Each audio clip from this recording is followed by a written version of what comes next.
Bueno, bienvenidos. Bienvenidas. ¿Cómo les va?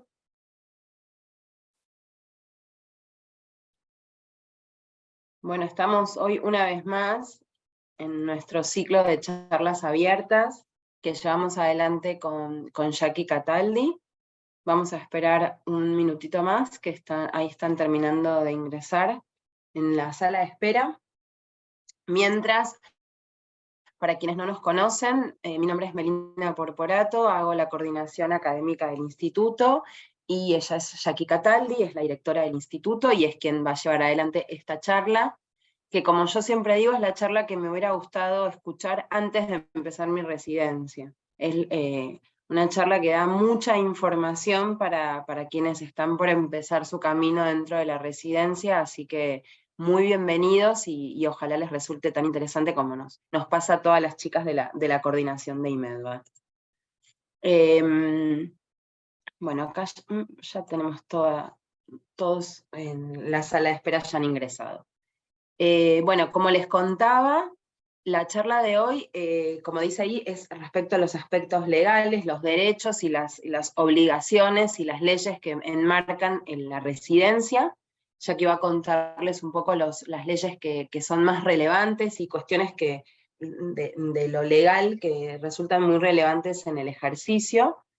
Y al final vamos a hablar acerca de algunos incentivos en este contexto tan particular que está teniendo el sistema de residencia, de formación de los médicos. Así que bueno, especialmente eh, les recomiendo la parte final de la charla, que está súper interesante. Así que bueno, no me detengo más porque la charla es larga y súper interesante. Gracias, Jackie. Esta es una Bueno, charla que todos los años Jackie actualiza y revisa, porque siempre hay algo nuevo para revisar, así que, bueno, muchas gracias por la generosidad y adelante. bueno, buenas tardes, también lo mismo, bienvenidos, bienvenidas. En el marco de las charlas abiertas de IMEDVA, como decía Meli, esta es la última charla de la parte de residencias. Nosotros seguimos dando charlas abiertas mensuales, después hay otras temáticas, pero esta se acerca al examen.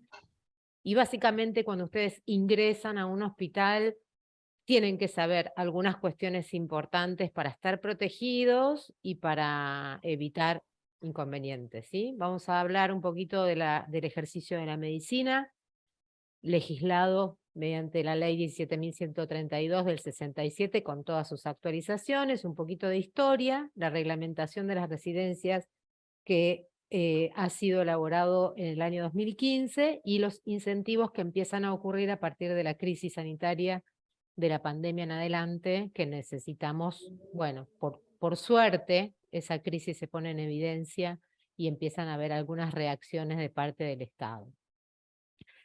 En principio, saber que la medicina se ejercía con un pasaje de conocimientos de boca en boca, de cercanía familiar, de personas que estaban más relacionadas y con más posibilidades económicas, inclusive, de estar dentro de un hospital aprendiendo del líder, del jefe, de quien fuera el más antiguo. Y no había mucho legislado, no se sabía bien qué podía hacer el practicante, qué no podía hacer, qué cosas estaban bien hechas y qué cosas no. Entonces se han hecho cosas que no estuvieron bien, pero tampoco había algo que lo penara. A partir de la ley 17.132 del año 67, aparecen una cantidad de elementos que le permiten al profesional médico recibido contar con esa información que necesitaba para ejercer su profesión.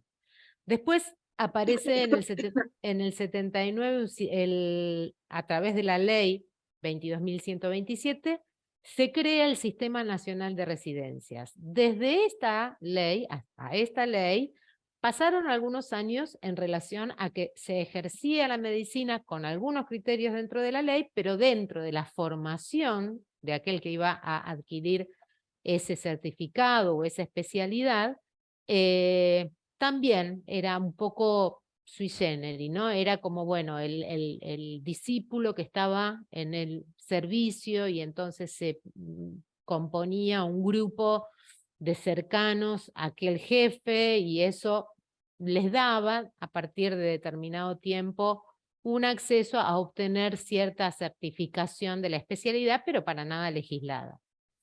Después aparece la resolución del año 2006 que se implementa en el 2007, que ahora se derogó en el 2023, que es la formación del Sistema Nacional de Acreditación de Residencias del Equipo de Salud, que lo que intenta hacer es que cuando aquellos que empiezan un sistema, ingresan a un sistema de residencias, por lo menos tengan la seguridad de que esa residencia que lo va a formar haya sido acreditada por, en ese entonces, el Ministerio de Salud como ente regulador, ¿no? Nacional.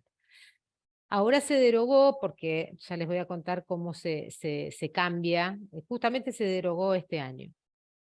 En el 2015 aparece el reglamento básico del Sistema Nacional de Residencias, que es el que vamos a desarrollar un poquito más en profundidad.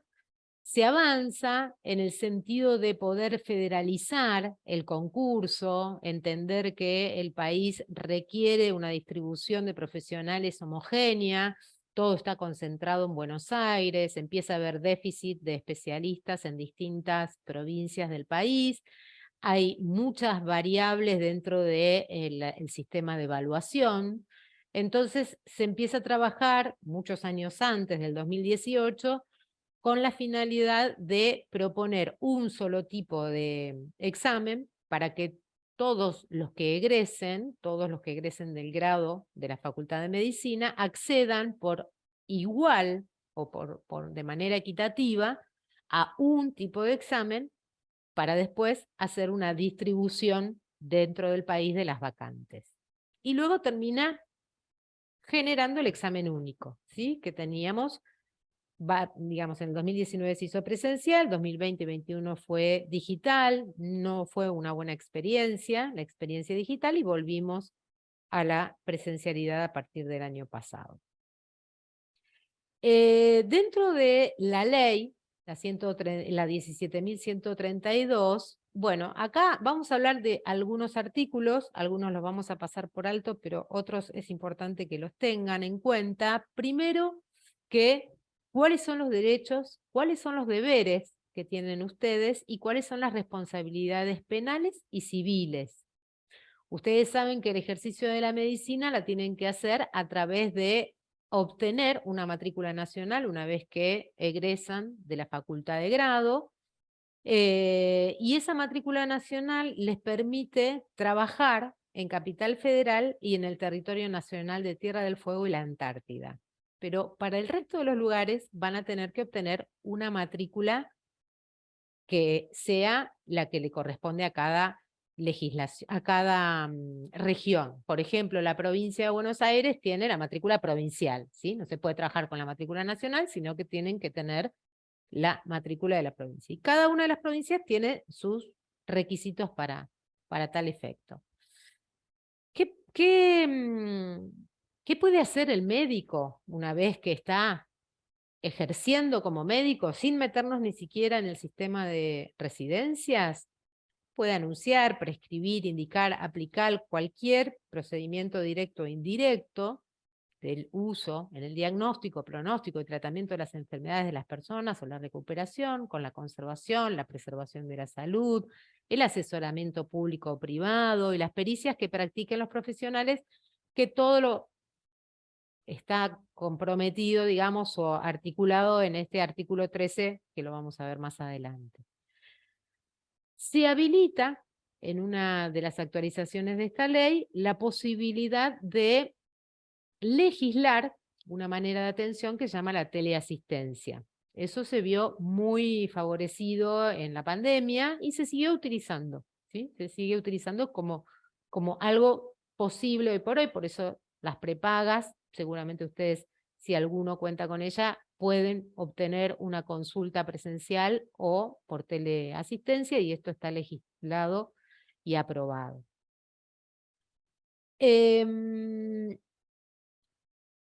En un momento, fíjense que esta ley es del 67, hay un artículo que se incorpora a la ley también, que es la creación del Registro Nacional de Profesionales. Esto empieza a tener mucho interés porque, por ejemplo, para trabajar en los lugares privados, si uno no tiene el Registro Nacional de Profesionales, no adquirió ese certificado, que es a partir de la presentación del título y algunos otros papeles personales, no puede ejercer en ningún lugar privado. Entonces, eso también es una de las actualizaciones de la ley. ¿Quiénes la pueden ejercer? Bueno, aquellos graduados de universidades nacionales o privadas que estén habilitados por el Estado Nacional. También las universidades extranjeras que hayan revalidado, como les pasa a muchos de ustedes que tienen que venir a revalidar el título en Argentina, y a partir de ese trámite pueden ejercer en nuestro país. Las obligaciones que tienen, fíjense que esto también se puso en evidencia en la pandemia, es que se debe colaborar ante pedidos de autoridades sanitarias en caso de epidemias, desastres o emergencias. Y esto pasó, hubo que incorporar gente que no estaba en el sistema, se llamaron de distintas provincias, se pidieron asistencia sobre todo de los terapistas, o sea, como que hubo un montón de movimientos que no habían ocurrido hacía, por lo menos nosotras no lo habíamos vivido nunca, probablemente andás a ver qué pasó con la fiebre amarilla. Sí, ni siquiera en la gripe A, Exacto, que que era fue del muy grave 29. también como crisis sanitaria y no se necesitó. Exactamente. También otra de las obligaciones es respetar la voluntad del paciente a la negativa de tratarse o internarse, salvo en estados de inconsciencia o de algún trastorno mental, y ahí pongo comillas porque después hay una ley de salud mental que revoca un poco esta situación. Después otra de las cosas que me parecen interesantes tener en cuenta de esta ley es que aparece también la posibilidad de prescribir y certificar en recetas manuscritas electrónicas o digitales, ¿sí? Esto apareció también como muy necesario dentro de lo que fue la pandemia y se habilita a través de un registro de los profesionales a poder tener digitalizada las firmas y los datos del profesional para poder enviar esa receta, como se acuerdan que poníamos en su momento emergencia COVID. Ahora esto no hace falta poner emergencia COVID, pero sí hay que estar inscrito para poder estar habilitado a prescribir de forma electrónica. Las prohibiciones dentro de la ley son prometer. Vieron que a veces uno escucha decir, ay, sí, le quedan 6 meses de vida. ¿No? Nadie puede decir ni la cantidad de tiempo, ni el 100% de cura, ni el 100% de muerte, ¿no? O sea, esto justamente está prohibido por la ley, no se puede anunciar o predecir o prometer, y mucho menos ejercer sobre una especialidad que no se tiene, ¿no? Si uno no hizo la especialidad, bueno, verá si se pone como médico generalista, que en general son los profesionales que están trabajando por ahí inicialmente antes de la residencia en ambulancias y tienen nada más que la condición de médico. ¿Qué pasa con los profesionales? Deben acreditar alguna condición que diga que tienen una especialidad. Y esto va a depender de la certificación de por lo menos 5 años de haber estado en un servicio con la especialidad tal y 3 de antigüedad del ejercicio de la especialidad, ¿sí? De haber egresado y 3 de la antigüedad del ejercicio de la especialidad. Acá después nos vamos a meter en el reglamento de residencias cómo esto empieza a tener forma, piensen que es una ley mucho más antigua que el reglamento, para entender cómo se acredita finalmente la especialidad de cada uno de los profesionales. El título de especialista o la capacitación otorgada o revalidada por la Universidad Nacional o Privada siempre debe estar reconocida por el Estado como ente regulador a través del Ministerio de Salud. Y antes, cuando todavía no había un sistema de residencias así tan formal y tan establecido como ahora, con ser profesor universitario durante muchos años, eso lo habilitaba a adquirir efectivamente el título de especialista. Después, a partir de la reglamentación, uno lo que hizo es, no hicieron residencias, pero fueron dando exámenes a distintas entidades, que pueden ser sociedades que certifican la especialidad o a través del Ministerio de Salud para obtener finalmente el título de especialista. Esta es la certificación por una entidad científica. Piensen que los que dan títulos solamente son las universidades y los que certifican son las sociedades científicas. Por ejemplo, la Sociedad Argentina de Pediatría certifica el título de especialista en pediatría mediante un acuerdo que también tiene con la Universidad de Buenos Aires, que es quien da el título de especialista de pediatría una vez finalizada la residencia.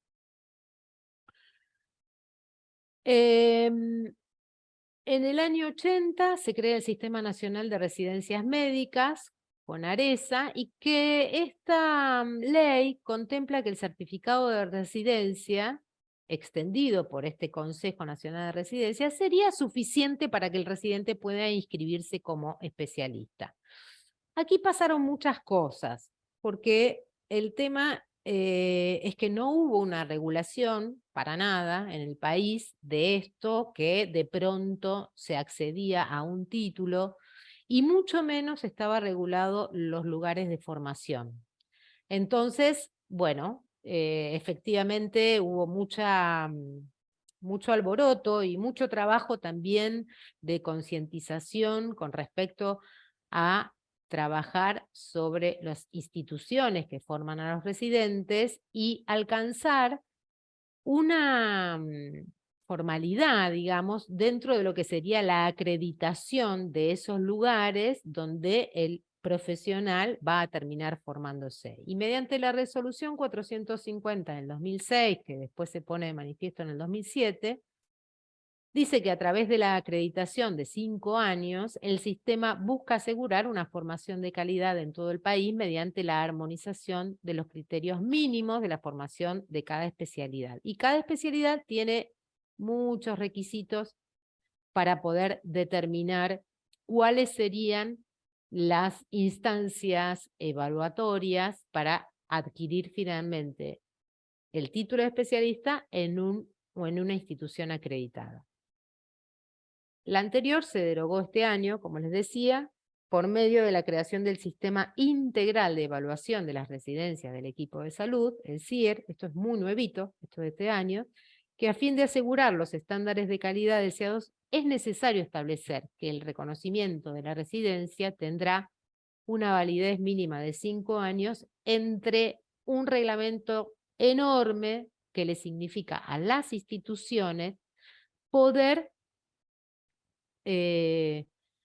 contemplar que el médico es una de las pocas especialidades, el médico recibido que entra a un sistema de residencia es una de las pocas especialidades que le permite formarse en tiempo real, tomando como referencia la práctica clínica y la teórica. Pero como muchas veces y durante muchos años se utilizó nada más que la práctica clínica, pero no se ofreció la parte teórica, fue bastante en desmedro de lo que fue la formación, sobre todo en los años 90, donde no estaba regulado por el Ministerio de Salud. A partir de esta creación del CIER, lo que se propone es una cantidad de requisitos que lo hace un poco más amable a las instituciones para poder el Ministerio de Salud acreditar que esa institución está apta para formar residentes, y que cada 5 años va a tener que volver a tramitar si sigue estando ese servicio apto para formar residentes. Pero la penosa noticia que tengo para darles es que de los 2000 y pico de entidades o instituciones en todo el país que forman residentes, solo el 6% está acreditado. Solo el 6% está acreditado. Eso significa, digamos, primero que es importante conocer si está acreditada la residencia donde ustedes van a ir a elegir, porque ahora no es el problema entrar a la residencia, ¿no? Ustedes saben que a partir de la crisis tienen una carga, un volumen de vacantes que no compite mucho por la cantidad de postulantes, pero por lo que sí compite es por la excelencia de la formación. Entonces, en la excelencia de la formación está lo que le compete a ustedes dentro de lo que es el examen, el promedio que traen de la carrera y el examen que ejercen el 28 de junio, pero además saber cuál es la institución que está acreditada, porque ese paso es lo que le va a dar la excelencia en ese lugar de formación. Para acreditar una residencia se evalúa la propuesta pedagógica, el desarrollo del programa de formación y las condiciones del funcionamiento humano y materiales. Si realmente se pone en evidencia todo lo que tiene que ver con la reglamentación de lo que decíamos del sistema de residencias. Si bien para las residencias privadas no era obligatoria la acreditación, el Ministerio de Salud, a través de esta conformación, empezó a presionar para que así lo sea. ¿Por qué? Porque las instituciones privadas empezaron a acoplarse al examen único. Ustedes saben que cuando dan el examen único dan para todo el país menos para Córdoba, sí aplica para la Universidad de Córdoba Nacional y después aplica para un montón de instituciones privadas. Entonces, de alguna manera había que enlazar entre lo que era la propuesta del examen único con instituciones públicas y privadas y la exigencia de la acreditación del lugar. Entonces, aquí, de acuerdo con la normativa vigente, los egresados de las residencias acreditadas por este ministerio pueden acceder en forma directa a la certificación de su especialidad, además de tener muchas facilidades para obtener el título a través de otras instancias que ahora les voy a explicar. Jackie, perdóname que te interrumpa, pero Sí. porque surgieron dos dudas respecto a lo que estás diciendo. Pregunta María y Joan si hay algún lugar donde uno pueda buscar un listado de cuáles son los hospitales que están El acreditados. Ministerio de Salud, sí, sí, en donde ustedes sacan toda la información, ahí están los lugares acreditados. Sí, No, está toda la info de las residencias, digamos. Ahí exacto, también. Perfecto, sí, buenísimo. Sí, es súper relevante para elegir, para ver dónde. exactamente. Esto es lo que les explicaba antes. Y después, digamos, aparece, porque una cosa, les decía, los derechos que le corresponden, los derechos y los deberes y las obligaciones que le corresponde al profesional que ejerce, y por otro lado, a la entidad que forma, ¿sí? Son los dos pilares que se tienen que poder enlazar y unificar de manera federal para que decir, bueno, yo voy a un examen único, sé que me formo igual aquí que en la Quiaca, ¿no? Entonces aparece la resolución del 2015, que es el Reglamento Básico General, que lo primero que dice el Reglamento General para el Sistema Nacional de Residencias es que el residente, el día que entra a la residencia, tiene que tener su libreta con el reglamento para que lo pueda leer. O sea, es como si fuera, como si yo les dijese, cuando uno va a firmar un contrato de trabajo, bueno, en el contrato de trabajo uno se fija cuáles son todas las obligaciones que le corresponden y cuáles son sus derechos. ¿Qué hace esta reglamentación? Lo pone precisamente al profesional como sujeto de derecho y aparecen un montón de derechos que no existían, como por ejemplo, miren lo mínimo que les digo, al descanso, como por ejemplo a comer, a parar, ¿sí? Entonces, es sustancial el cambio que sucede a partir de esta resolución y por eso es muy importante que ustedes la conozcan. ¿Por qué aparece? Por la lucha de los residentes, por la lucha de los derechos. Los derechos solo se adquieren si uno sale a la calle a lucharlos, si no, nadie va a ir a crear derechos si no está la necesidad, ¿sí? El reglamento básicamente lo que dice es que se compone finalmente, porque también estas formaciones que era del paso del boca en boca, del que era más cercano, de las familias, de los clanes que tenían como los grupos más, bueno, esto, como más cercanos de poder ir de generación en generación transmitiéndole ese saber de esa especialidad, tampoco estaba regularizado el pago. No había algo que dije, bueno, tienen un sueldo, que tal cosa. Era como cada uno pagaba más o menos lo que le parezca. Un poco lo que pasa ahora, pero que está dejando de pasar, ¿sí? Porque a partir de la reglamentación tampoco cambió mucho en ese sentido, pero ahora la crisis es tan evidente que empieza a instalarse mucho más la necesidad de reglamentar el sistema remunerado. Pero lo que sí es importante es que aparece como un sistema remunerado de formación de posgrado, que se obtiene a partir del ejercicio de prácticas formativas de complejidad creciente, ¿sí? El residente de primero hace determinadas tareas, el de segundo hace otras, el de tercero y el de cuarto va en cada año complejizando su información. Es importante saber que es una formación intensiva, que es a tiempo completo y que es de dedicación exclusiva. No puedo firmar 2 contratos, no es que yo entro a la residencia, firmo un contrato de residencia y firmo el contrato de la clínica que voy a ir a la tarde. Eso es incompatible con la residencia. ¿Cómo se accede a este sistema? Bueno, a través de lo que ustedes están haciendo ahora, que es el examen, y en este caso el examen unificado. Hay artículos que hablan de los propósitos formativos, que se propone que ese residente obtenga al finalizar la residencia, y cómo se instala el programa de formación.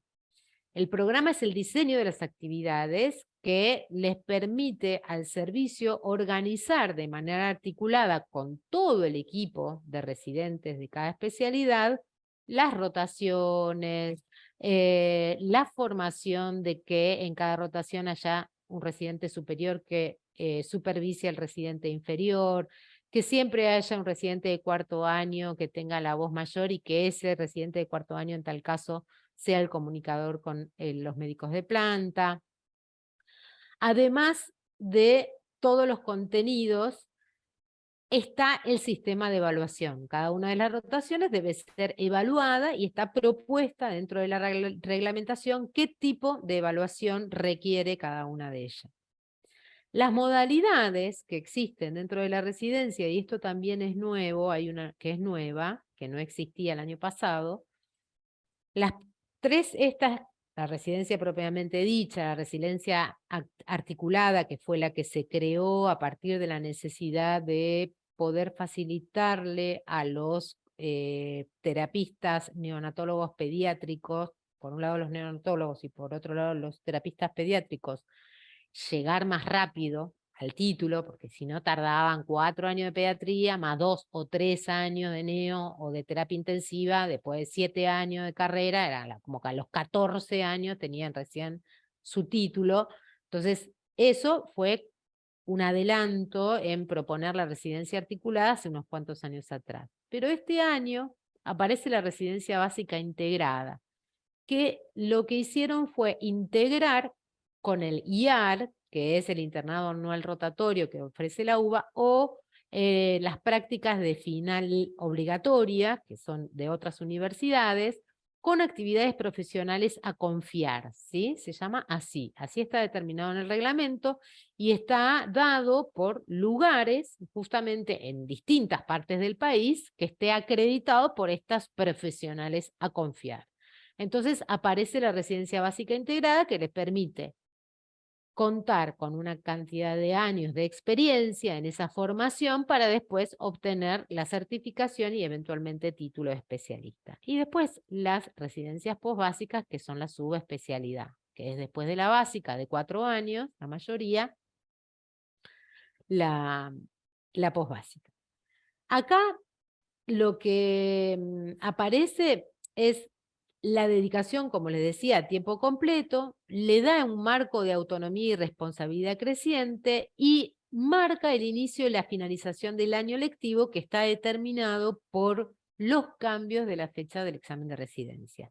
En este momento, esta última reglamentación lo que dice es que establece para este año el 1 de septiembre como fecha de ingreso para los profesionales, ustedes dan el 28 de junio el examen, y el 31 de agosto como fecha de promoción y egreso a los que salen, ¿sí? Esto se fue corriendo. El año pasado cuando dimos la charla, aquí estábamos en octubre Ahora corrimos un mes antes.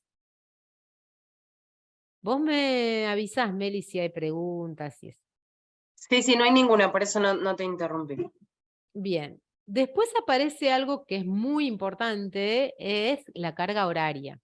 Entonces, se reglamenta de distintas maneras. Está la carga horaria de los residentes que están formándose en la capital, con respecto a los que están en residencias universitarias, diferente al sistema provincial de Buenos Aires, distinto de alguna otra provincia. Lo cierto es que empieza a plantearse el horario como mucho más estricto, de 8 a 17, de lunes a viernes. Esto empieza a pensarse a partir de lo que les voy a decir del incentivo, que es esto último que sacó una de las acciones como primera que sacó la provincia de Buenos Aires y que creemos que van en esa dirección, a eliminar los sábados como trabajo y sí considerar siempre las guardias de 12 horas y eventualmente, si fueran de 24, obtener el día de descanso posterior a la guardia. ¿Qué es este? Guardia y descanso. En el momento que tengan que pensar una renuncia, tendrán que leer el reglamento. La renuncia se puede hacer, no hay ningún problema. Si es antes de los 6 meses de ingresado al sistema, pueden tener la opción de volver a ingresar al año siguiente. Si no, no, tienen una penalidad de espera de 1 o 2 años, que nunca pasa. Conocer cuál es el contrato que van a firmar, que es mediante los trámites que ustedes ya inician de forma digital. Entender que las obligaciones es conocer y cumplir el programa de formación al que accediere cada uno, que es asumir con responsabilidad todas las tareas asistenciales, pero esto no significa que ustedes tienen que decidir solos las conductas, sino que siempre tienen que estar consensuadas por el profesional superior y aprobadas por el médico de planta, que es la entidad de mayor jerarquía y eventualmente el jefe del servicio del que ustedes se forman. Consultar obligatoriamente a sus instructores, como les decía, tutores o jefes. Participar en la elaboración y presentación de trabajos científicos, que es parte de la formación académica, además de la práctica, ¿no? ¿Cuáles son los derechos? Y esto es uno de los trazos más importantes de la reglamentación: la remuneración mensual, como decíamos antes, tener el programa en mano el día que ingreso, contar con las instalaciones adecuadas para que pueda descansar, comer, tener la posibilidad de que el comedor me dé el alimento. Yo me acuerdo que cuando empezamos la residencia todavía se estaba peleando si el comedor nos daba de comer o no. Una cosa como impensable, ¿no? En el hospital. Y esto es, después de esta reglamentación, fue un derecho. El acceso a medios informáticos y audiovisuales, contar con una computadora, internet, hacer búsquedas en el servicio, recibir información necesaria a fin de conocer todos los derechos y obligaciones que rigen dentro de la formación. Eso siempre estar atento. Otro de los derechos fundamentales fue ser incorporados al régimen previsional, que esto no es menor, ¿sí? Porque les permite empezar a contabilizar los años de trabajo para la futura jubilación. Los pagos de asignaciones familiares en caso de que tengan hijos, los días de jornadas o congresos o cursos que están permitidos, una cantidad según el año de residencia en el que estén, y también los días de vacación, ¿sí? Todo lo que está relacionado a las rotaciones, cada uno de los servicios en esta reglamentación lo van a tener. También es importante que cuando ustedes van a conocer el hospital donde quieren entrar, preguntan cómo es el sistema de rotaciones, sobre todo las rotaciones externas. Si es un hospital como el Garrahan, ya sabemos que todas las rotaciones internas van a estar bien, pero a veces está bueno salir del hospital y ver otras miradas. Entonces, en ese sentido, conocer cómo es la historia de las rotaciones en ese servicio donde quiero ir. Y conocer también que existe la posibilidad de hacer rotaciones optativas. Están las obligatorias que están en el programa, pero bueno, ¿cuáles de las optativas yo puedo elegir para completar mi formación? Este es un esquema tipo de modelo de cómo se plantean las rotaciones. La diferencia, fíjense, y esto creo que va a ir cambiando con esto que se proponen ahora en la instancia post-pandemia, de que tienen 15 días luego del primer año de residencia, de vacaciones, y las residencias universitarias tienen 28. Las residencias universitarias tienen 28, pero los hacen ir los sábados, ¿no? También, digo, hay algo que no... Hay que conocer una y otra postura.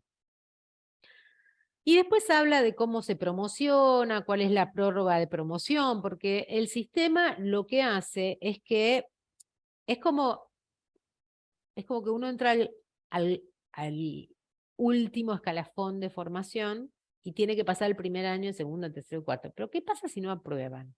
Porque hay un sistema de evaluación que ahora se pone bastante más en evidencia y es mucho más necesario, y pueden no aprobar esos. Entonces hay una posibilidad contemplada en el artículo 33, que es la prórroga de promoción, que puede estar determinado o porque no haya aprobado determinadas rotaciones y tiene que repetirlas, o porque ha tomado licencia por maternidad, tuvo 3 embarazos en 4 años o 2 embarazos y no cumplió con la carga del 75% de la presencialidad que se requiere para obtener el título, ¿no?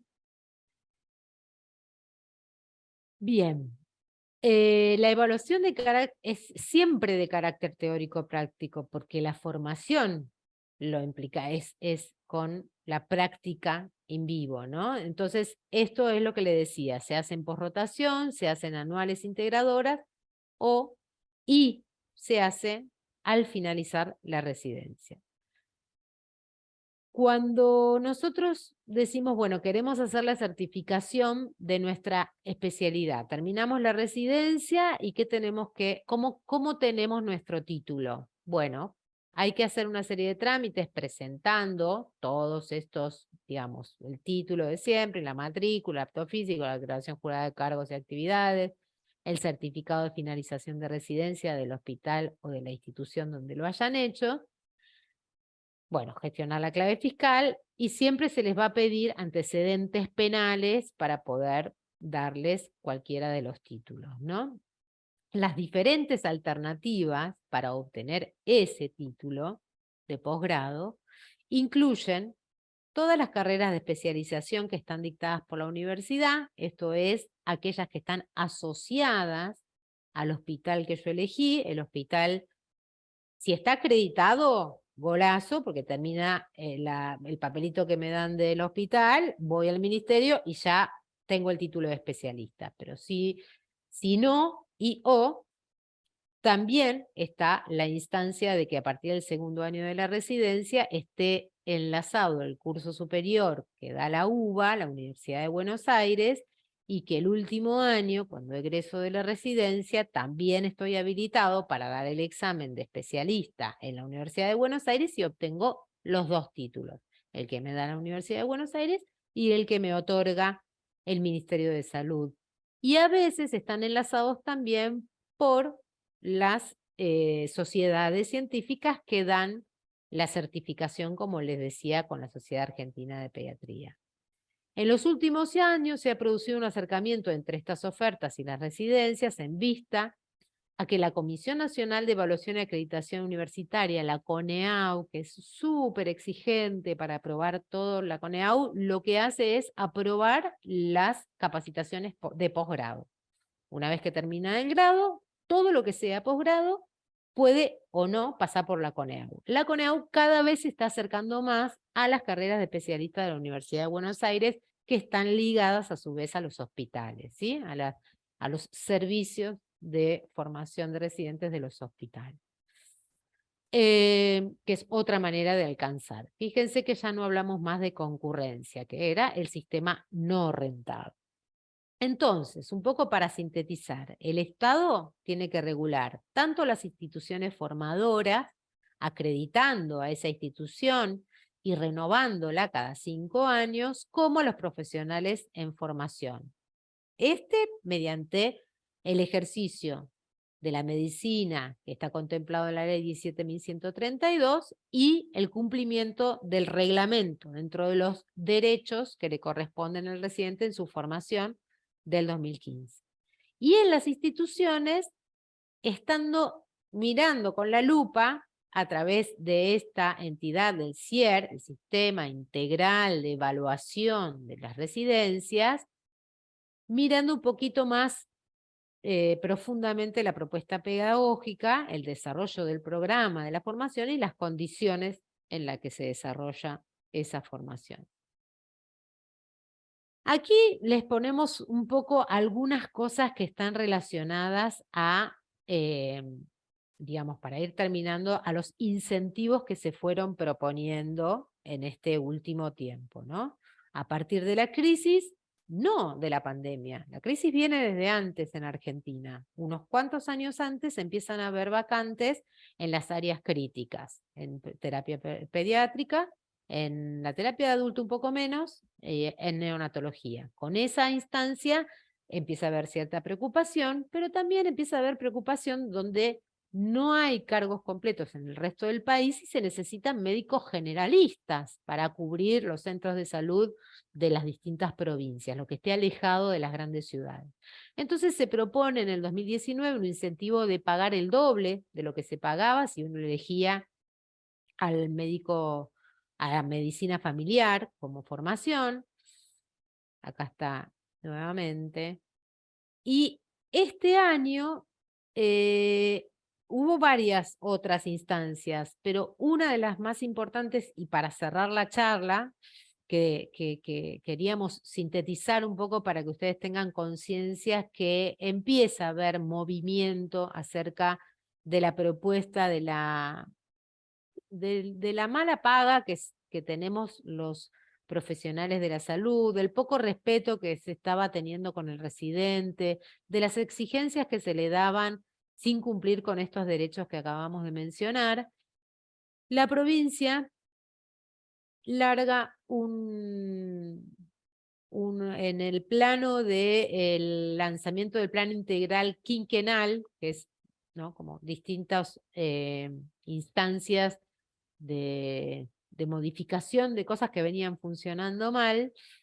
Les voy a poner un spot que es un poco lo que sintetiza toda la reglamentación que han sacado hace muy poquitito, para que lo tengan, que lo compartamos.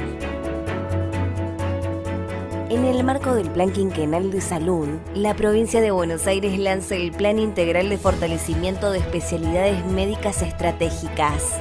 Más salud, más cuidados. A través de este plan se incentivará el ingreso, formación y permanencia de profesionales médicos de especialidades que hoy están en déficit.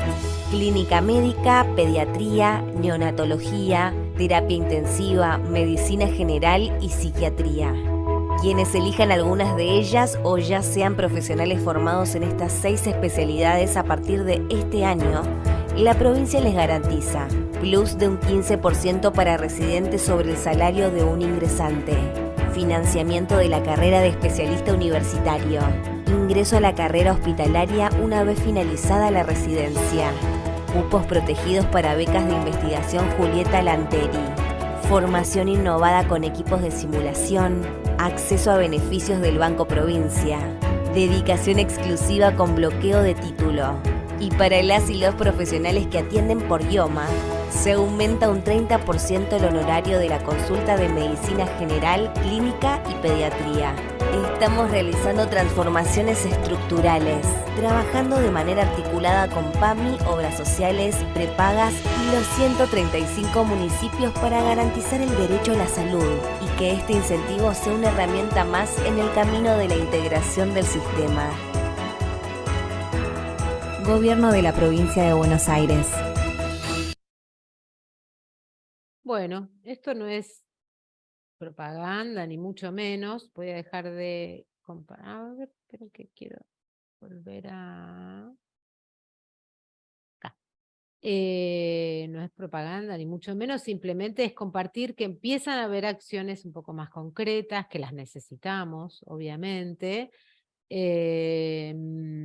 que hoy por hoy la exigencia, como les decía antes, es poder formarse en el lugar que mejor esté preparado para la residencia.